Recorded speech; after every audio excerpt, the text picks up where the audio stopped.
Oh, it finally went. Thank you, but please do not watch this video. I'm warning you now because it's going to be horrible. This is a long time no do in the making. I am already embarrassed and want to delete this. Justin, we don't even know what we're going to talk about. I just said, let's make a video, and then I hit the live button. Justin wasn't prepared for this. I'm not prepared for this. Let's get right into it. I don't even know what we're going to talk about, but I would prefer it. Actually, I know what we will talk about because I've been doing some thinking, and I'm thinking that I do not want any more subscribers. We already have, I think, 1,000 on Macro After Dark, and then like 100 or 200 on the other one. I used to care, but now I'm thinking these videos are so much fun right now because we don't have any stress. But let's just take, for example, you have 100,000 subscribers, then you have to feel the obligation to make good videos. And I personally prefer to make the shitty quality videos, and it makes me feel better knowing that not many people are going to see them besides my mother and Justin's friends that he sends them to. I have friends. Oh yeah, no. Well, I mean, I think the real question is honestly, Josh, when are you going to shave your head and stop being so selfish? Because we all know that this is the reason that good things haven't happened, right? So, good things don't deserve to happen. I have seen some concerning comments asking if we are dead. There actually were none of those. Surprisingly, no comments at all. Yeah, it's very comfy. Actually, I would say, although there was a close run-in, Josh, you can tell them the story of the Goblerina del Rio Negro if you particularly want to. Please, please, we move on. Well, part of the reason why me and Justin haven't been making any videos, I mean, we've been traveling just a ridiculous amount. Me and Justin went to Colombia. I'll try and throw up some pictures, but we are live, so I will not do it now. So maybe in a future video. We've been doing a lot of traveling. We'll actually be in the New Orleans Investment Conference tomorrow. Right now, it's almost 11 p.m. Eastern Standard Time, and my flight is at 6 a.m. So I'll be waking up in just a few short hours to head over there. If anyone will be over there, I'd love to say what's up because it's gonna be a really good conference. The speaker lineup is actually incredible. Yeah, and actually, I've got some like a halfway serious thing to say here. So I'm in Vegas right now at the fabulous Hyatt Place because I'm too cheap to stay on the Strip. So, anyways, that's a different story. But here's the thing: I'm paying for like a crypto convention. This W3BX or whatever. And I'm glad I went. But what I find very interesting about crypto, so number one, here's the first thing that's really weird, is that the crypto vibe and the precious metals vibe, the commodities vibe, they're very different, but I think they're very complementary. And I'm disappointed whenever I see the two things, going and butting head to head. Like, I think that's a very incorrect way of looking at the situation. Anyways, the reason I mention all of this is that the New Orleans Investment Conference, if you're trying to get a handle on the commodity space, particularly on the junior miner space, this one and Rick Rule's thing that Justin, I think it's a little late to shill people on the New Orleans Investment Conference, whereas it is tomorrow. Yeah. But my point though is that, like, if you know somebody who's going or whatever, and this is what we did last year, is like we can give like a report saying, hey, listen, these are the guys we talked to, and like you see the same people over and over and over for the most part, both in terms of the people that are there as well as the presenters. And so I'm actually kind of looking forward to it, seeing the ins and the outs of it. But in any event, like I said, Justin, do you want to tell them the real reason why we haven't made any videos? Well, no, Josh, because the thing is that like no. We do not need to do. Well, let's just say I may be broke, but not actually. If you guys were following us towards the end, I talked about that I was starting a new business, and it has just taken up a drastic amount of time and even more money. Oh, Justin, are you still not eating food? No, I keep trying to get on a fast, but like actually, I just had food today, but I'll probably jump back on another one because, like I said, I need to do the second leg of that. So. How long did you end up going? Like 12 days. I don't think it was quite. No. But you did you would do like 10, hop off, go right back on for another 7. Like in total, you probably ate 3 times in like 40 days. Something. Oh yeah. So for I maybe had like 5 meals in when was I visiting my family? Was it August? I think it was August, right, Josh? It was right after. I would say from when we went to the Rick Rule Investment Conference for like the following 2 months, you were just going like a fucking bananas. Yeah, I mean, like, once you get fasting, it's good. And like the things you feel good too. And honestly, Justin, he's still yelling. No, I got out of Bobby. I did take a little bit of profits, although I should have taken profits much sooner. But I was able to scooch out. Oh, Justin, what are you doing in the markets? Because because we didn't gooch or anything, I have actually had some wildly successful trades with some Nasdaq puts that I'm praying I don't jinx with saying this out loud because I now severely regret it. I'm probably goochering it, but I did. I mean, I was up. I mean, I had quite a few contracts, and I made substantial percent gains. Yeah. So what I did is I opened up. So one of the rules that Josh and I have is that we can never be on the same side of a trade, which is disastrous. History suggests that's disastrous. So what we do is, Josh, I think you bought puts, and what I did is I bought. No, but I already had a pretty big position of puts, and then I doubled down. Okay, gotcha. Yeah. So what I did is I opened up calls on a leveraged short fund. I can't remember. Yeah. So instead of both of us buying puts, Justin had to make sure he was buying calls, but he's still synthetically going short because there's a 100% fail rate if me and Justin both have the same trade on. Yeah. So and for everyone else like this, so we do our best not to take care of that. I was so upset because I wasn't even going to tell Justin that I was buying more puts, and then he texted me. He's like, "Guess what I'm doing?" And I'm like, "You better not! I swear to God, you better not!" Yeah, I know it's, but yeah, but I think as far as like the markets go in general, like here's the. So I know, Josh, and I think you said there's a video that's going to drop on this a little later about the Bank of England. If people caught that, what happened last Friday? So here's a thought to throw out there. Like generally when we have large financial crises, it's not so much that the value of something goes down. I mean, that's to be expected. Example, if you're a crypto boy or girl or whatever, you buy Bitcoin, you understand it might go up, you understand it might go down. It goes down. Yeah, it's not fun, but it's to be expected. The problem is that when you buy into an asset that you think can't go down, that cannot go down, that does go down. So in crypto land, this would be like buying into a stable, Tether, USDC, or whatever, right? In the non-crypto sphere, this might be like buying, sovereign debt, like a bond, like a gilt or a US Treasury for that. And then having, the bottom fall out of that market.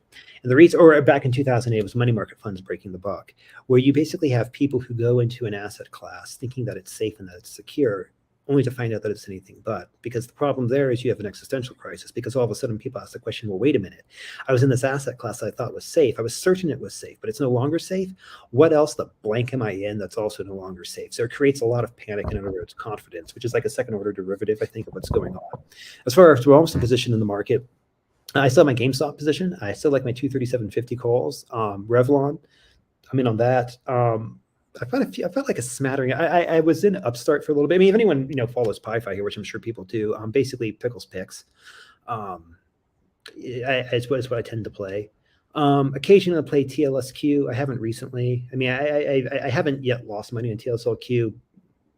So I mean, that's an interesting way if you want to go after the market. But the thing with Tesla is that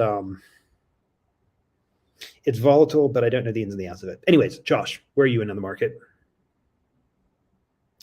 You're Justin. No, it is not. I promise you, it is not. Like, it's this new. Wait, why can't I hear? Josh, you're muted. Motherfucker, I had a big spiel where I was saying that basically you're eating your mic if you are eating your camera. I don't care. I don't care. So what am I doing in the markets? I'm pretty inactive, but I bought some puts because of my more macro view that I thought there would be some financial instability.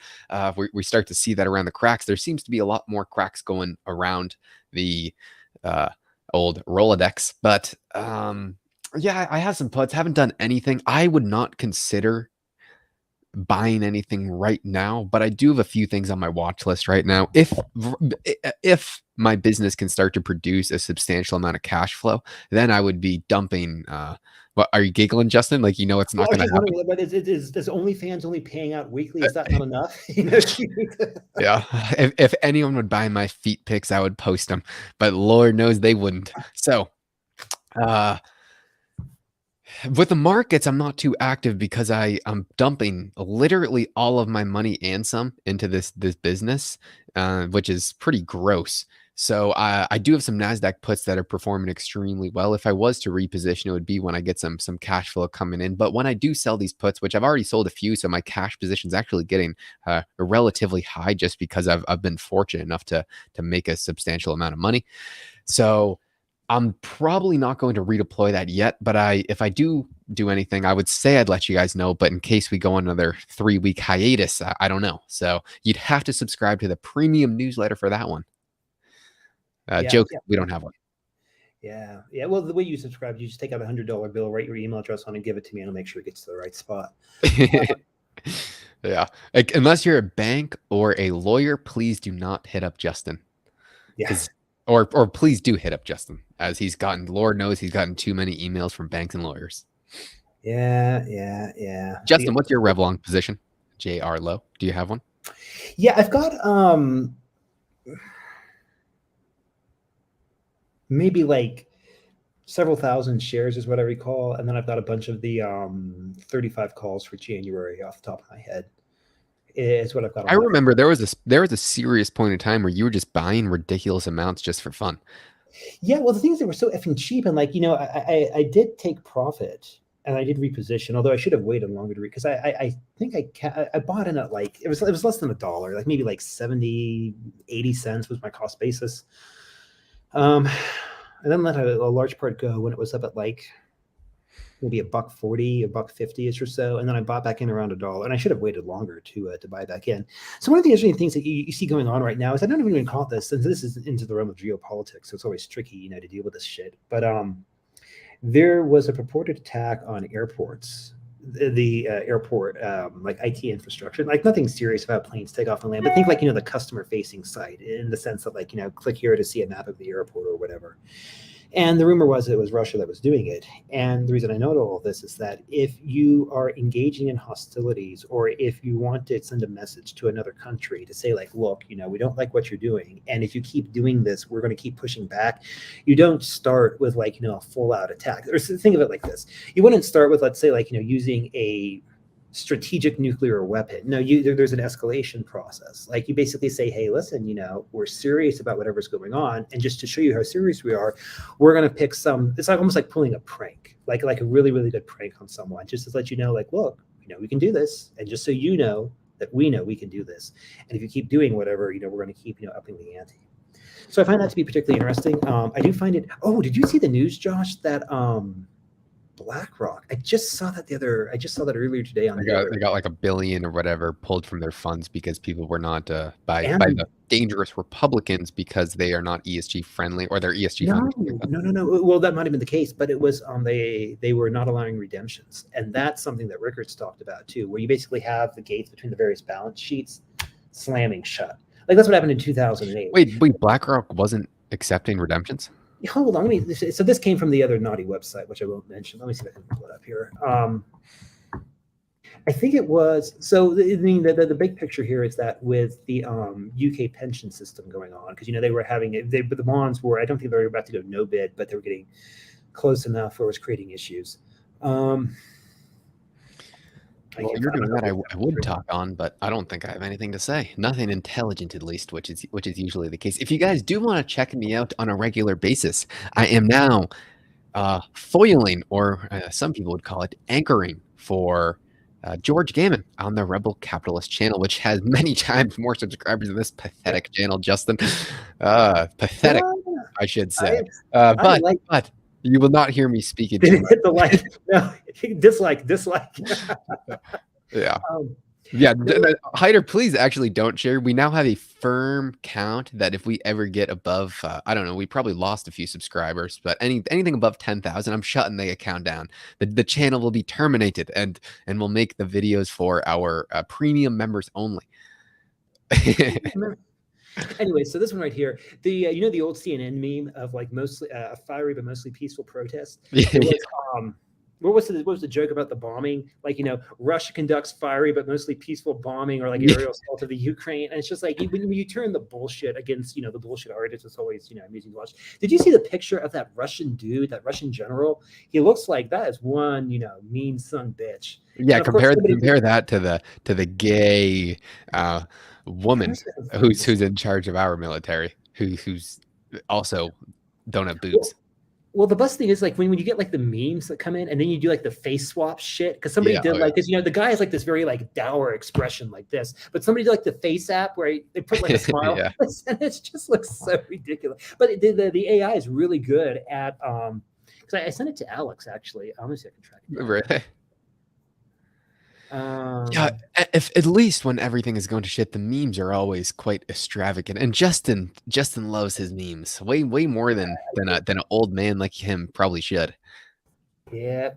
But we'll still probably be the youngest people at the New Orleans Investment Conference because Easily, yeah, easily. I'm always surprised with the boomer, the lush fest that these things turn into.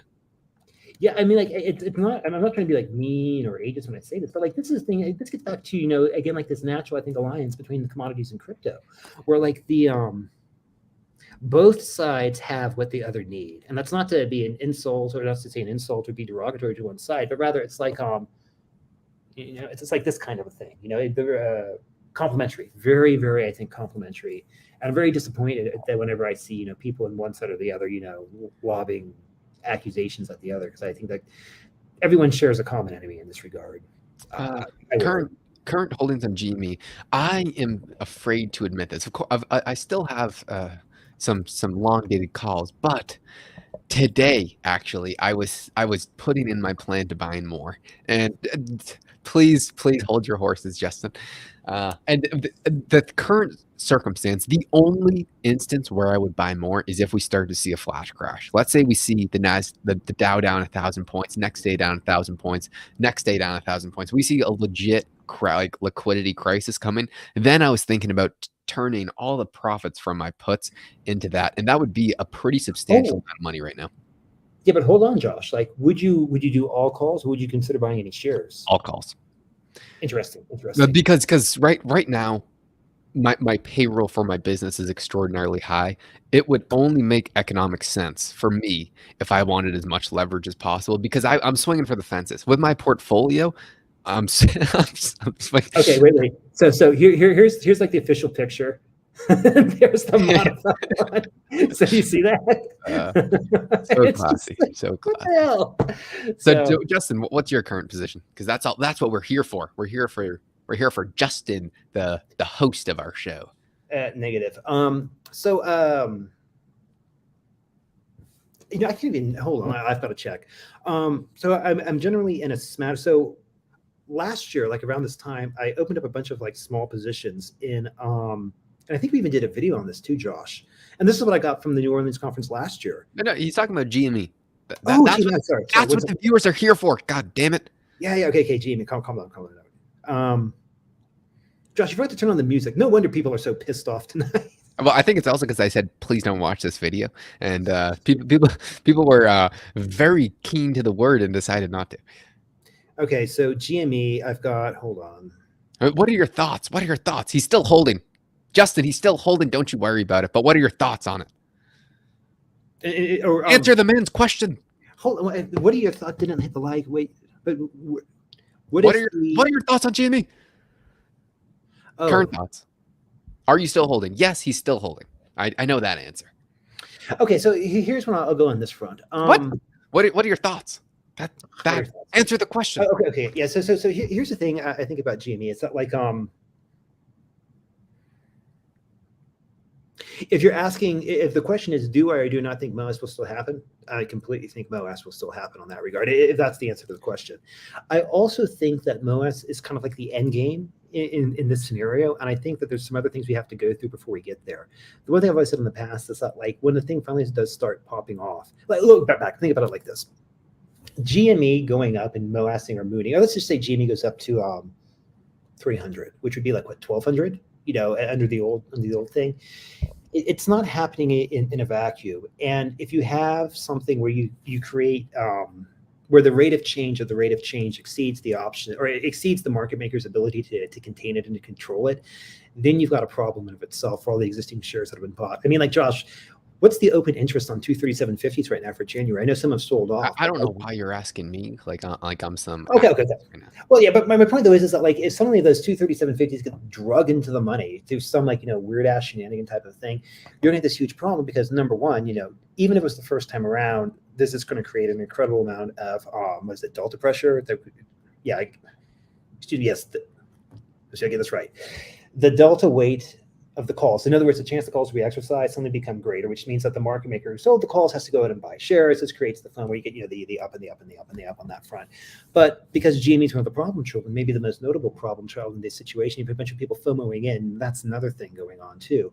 I'd also note that this is going beyond, like the GME short squeeze, I think is going to go beyond just the realm of the market. Like the FSB and the other people of that, who have access to this, they know probably in much more detail than you, I, or PiFi know about what's going on.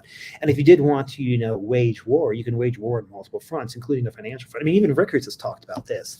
And so if you have some sort of, let's say, like, contagion or whatever, right? This is, think back to what I said earlier about the airports. If, someone, I don't want to name names, suddenly introduces a virus in the market to shut it down, or let's just say they have the wherewithal into the big financial firms, so they know just how to shut it down. So the financial firms freak out and start cannibalizing each other. Think back to a few months ago when you had that uncontrolled sell-off that came from, was it Sweden? It was one of the Scandinavian countries. It was Citi in that.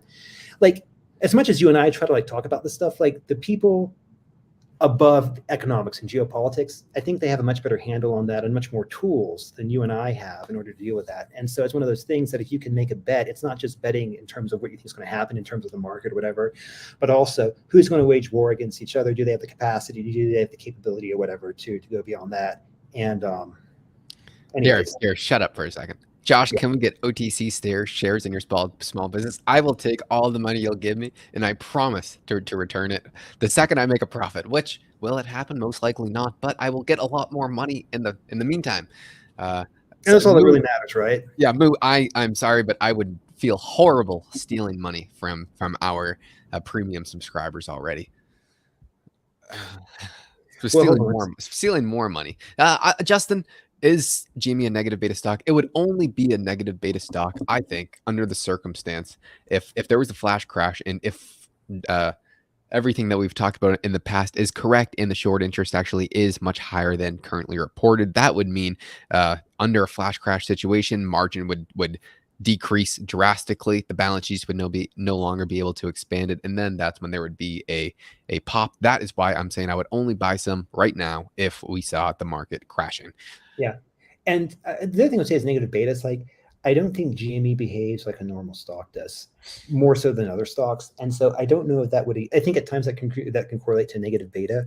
But I would say from the way I view GME coming into it is I view GME as being entangled. That is the stock itself, not the company, but the stock, the equity side, as being entangled and caught up in things that go beyond, the market. That's how I kind of shit. Oh, hey, Hyder. I just saw you while I was on just doing a live stream with the court, Anthony. It was a good time, buddy. I said I was going to go to sleep, and I was gonna, but then Justin said, "Let's make a video." Or I was like, "No, Justin did not say that. Justin did not say that at all." Yeah, the reason why we have not made videos is because usually it's always me saying, "Hey, Justin, let's make a video. Hey, Justin, let's make a video." I stopped saying that, and what do you know?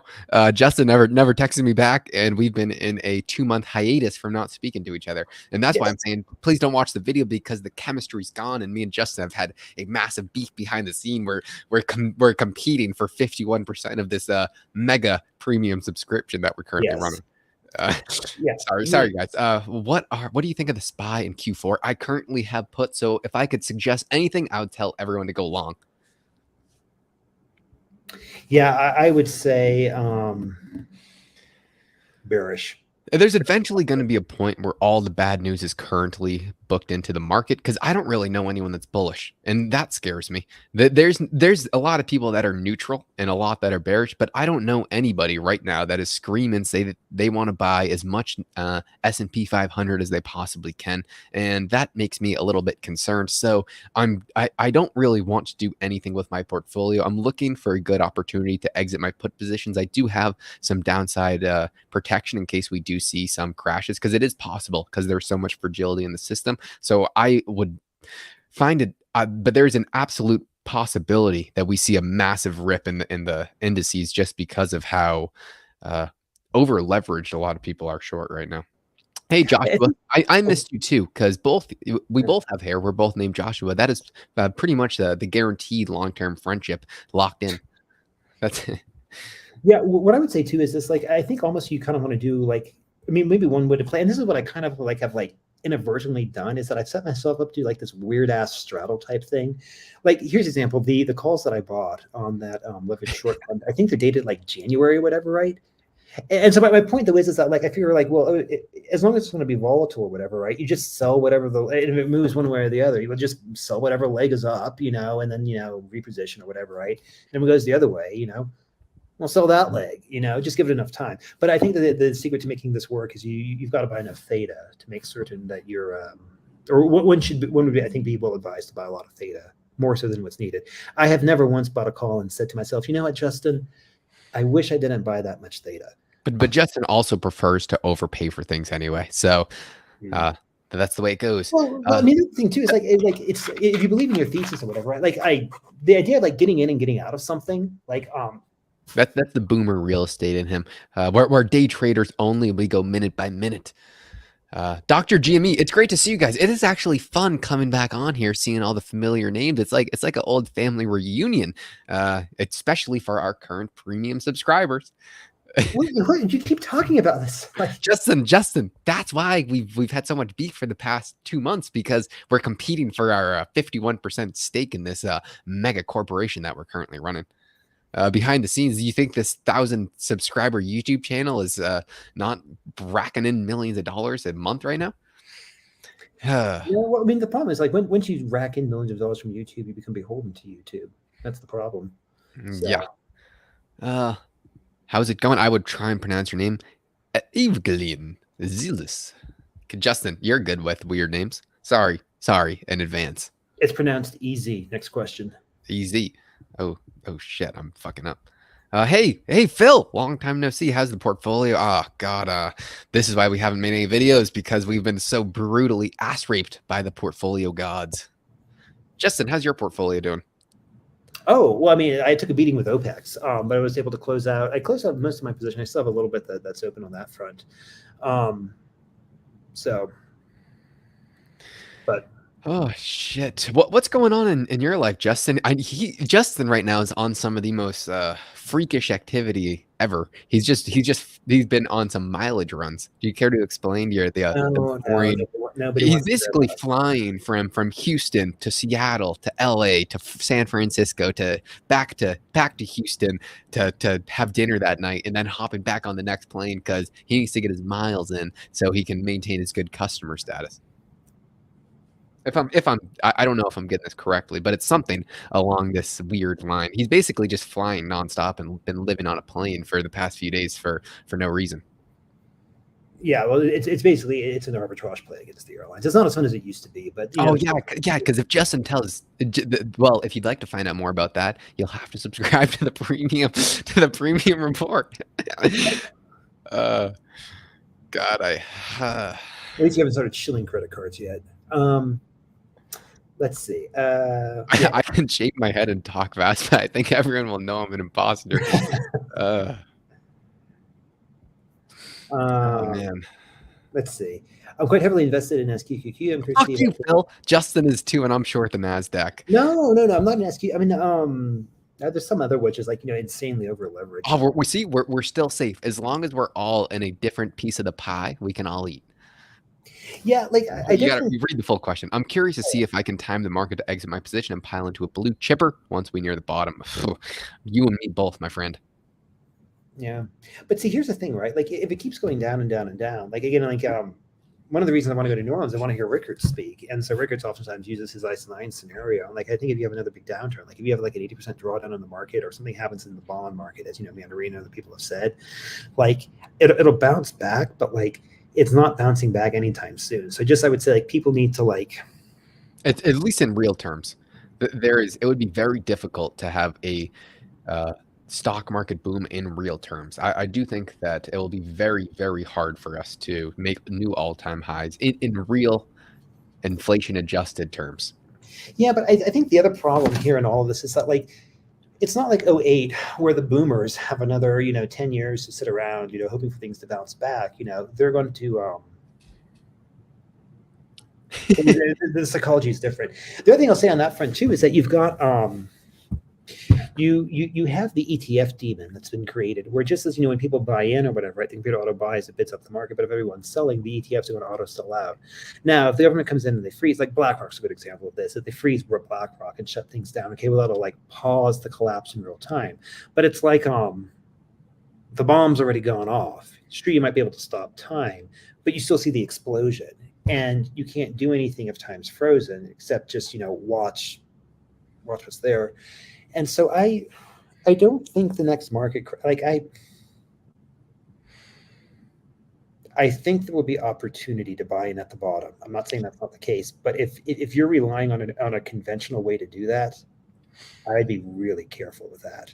Yeah, I think it's not going to be as easy as buying the indices and getting a 7% return for the next 10 years. I think it's much more you have to be intelligent with both the sectors and some of the individual picks that you're playing. I like commodities. I really like. I mean, Phil. I just love that picture. Maybe what you can do is you can go to Russia. You can impose as this guy, and maybe we could get something going, and you can talk to Putin from the inside. So Phil, this is a great point. I love the macro trading floor. It's with fucking bitch, what's his name? Dude, I'm a big fan. Oh, Macro Alf and the other European guy. Great podcast. They basically every single week they'll have someone on, and you're going to have to give an actionable macro trade. And pretty much every single one of the guys, it's just they suck. Macro Alf has the best trade. He went short the indices. And I mean, he's doing better than pretty much any one of their guests who would do all these complex macro trades. I mean, I remember Mike Green was putting on some super weird trades. I'm a humongous fan of Mike Green, but a lot of these guys are just doing a bunch of random stuff, and it is not performing too well. That kind of shows even the biggest experts who these guys are managing. I mean, a lot of fucking money, and they have humongous newsletters where they're charging people a lot more than we're charging you guys, and their calls have just absolutely sucked. What is kind of the point there is you really can't take you can't listen to, or you can't take everything that you hear and just actionably do it. And most people are wrong. These people, I guarantee you, they're smarter than me, and they're probably smarter than you, and their picks they're getting wildly wrong. So what is that going to say about us? We're far behind in the intellect that most of the guests that this guy's ever going to have on, and none of them have made any money on their top picks that they're calling for. Yeah, and like the other thing too, I would say is there was one thing here where about Phil, right? Talking about oil. So you got to read it. You got to read it. Thoughts on piling into oil after the midterms. I'm sure SPR won't be still getting drained after that. Thoughts? So I would answer the question by saying I think any commodity is going to be a huge plus to be in, because look, if suddenly people freak out and they realize, and you do have a crisis of confidence, people want to go to something that's real or whatever, right? So if you own a company that can pump something like oil out of the ground, or Acme Coat that can make widgets or whatever, right? Physical gold miners, silver miners, whatever, right? Depending upon your appetite for risk, I think that's going to be particularly interesting. I will say, if I can. This is one question, Josh, and a lot of times we'll talk about behind the scenes, but if I can pivot into one thing behind the scenes, let me say it like this. Either GME moons or my calls on bearish things prints. So suddenly I have too much cash I'm looking to allocate, and the markets are down. I would go into and I would start buying up the companies that I discover that I think are going to be useful at Rick Rule's thing, or at So he's basically talking about junior miners, a bunch of small cap miner stocks. Yeah, that's what I would pivot into. Sorry, with one exception. I would probably tax myself at 50%, where it's okay, for every dollar that I'm pulling out of profit, 50 cents I'm going to buy physical metal, and the other 50 cents I'm going to put into that. That assumes there's physical metal to be bought. I would encourage people to remember back to 2020, when news of the medical condition first broke out. The dealers were basically sold out. And if you think back to, actually, I'll pull up the chart here, COMEX is running into issues too. But my point is that my first choice would be going into metals, but I also think metals would be the first thing to fail. And so the way I would hedge myself and step back is I would start buying up the miners. Yeah. But again, that's fraught with peril too. So that's not a cure-all, but that's what I would do. With regards to oil, I think I was actually thinking about buying some oil calls, and not even because I'm necessarily bullish oil.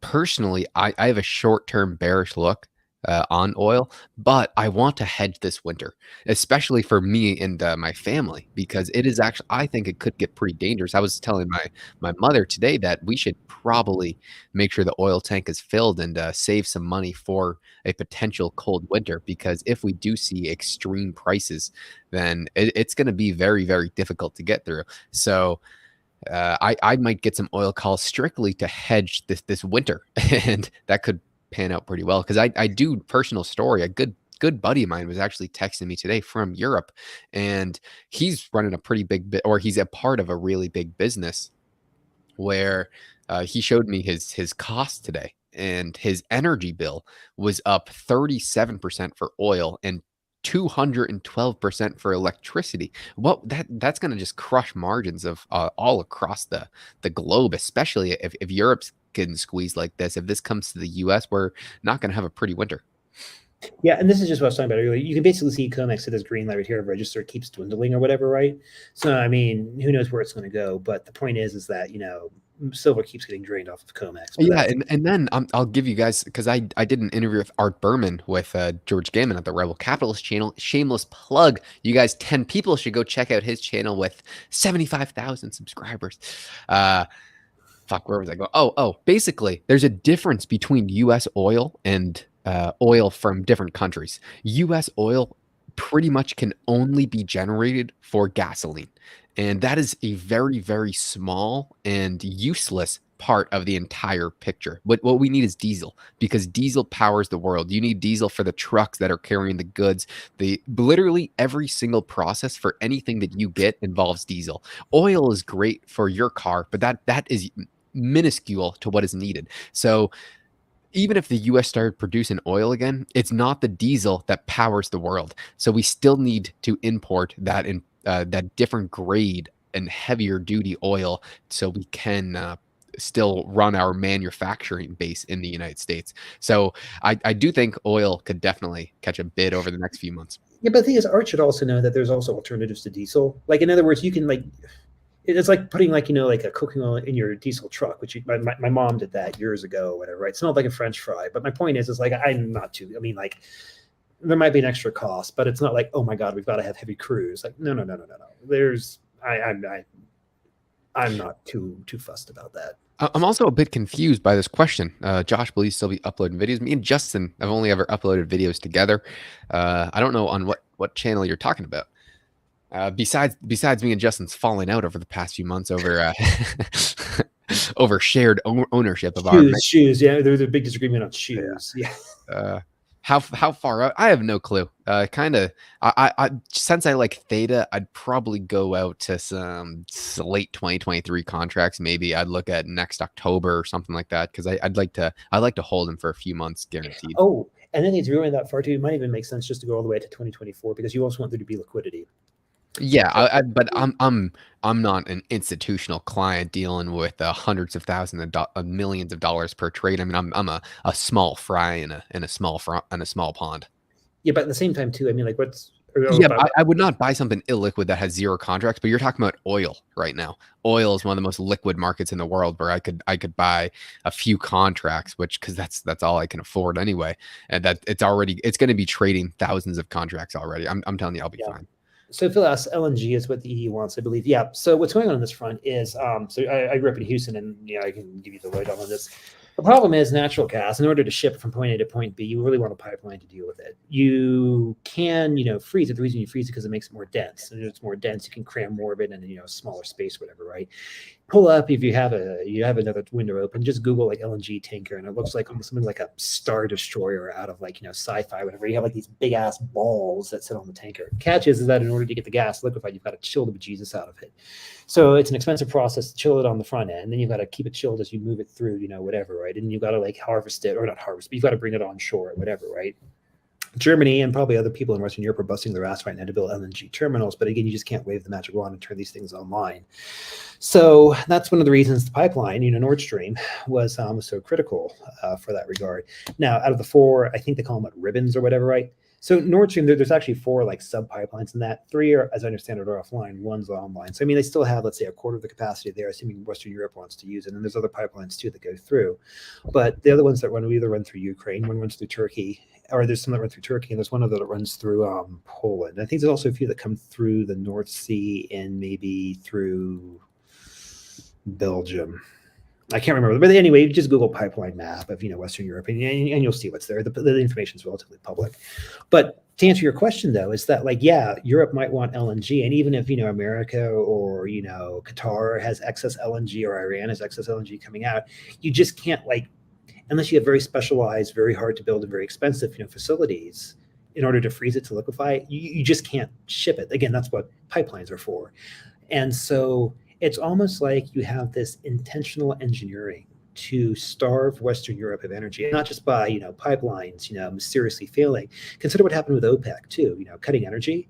And if anything, this is maybe Josh, you have some thoughts on this, but the big macro picture is that you see this collapse of collateral, not in terms of cost, but in terms of actually abundance. If you dial back LNG to Europe, you reduce the energy that's going to Europe. If OPEC does production cuts, well, all of a sudden you have less oil in the world. And if oil serves as a huge component of collateral, there's less of it. And so I find that to be particularly interesting because it seems like out of all the things you'd want to do, this is not the time you want to be doing it. If the Fed continues to hike interest rates or whatever, right, again, that's going to suck out collateral from or that will suck dollars in from the rest of the world back into the United States and create problems there. So it seems almost like there's a concerted effort, and I don't use the word in concert, but it certainly looks like that, to starve the world of collateral. Now, for whatever reason, speculate, but whatever. How would I go long oil? I'd probably go directly long oil itself, futures, or I mean, if you don't want to do that, you could probably find an ETF where you can directly go long oil. I wouldn't want to do one of those leveraged ETFs because there's usually an additional portion of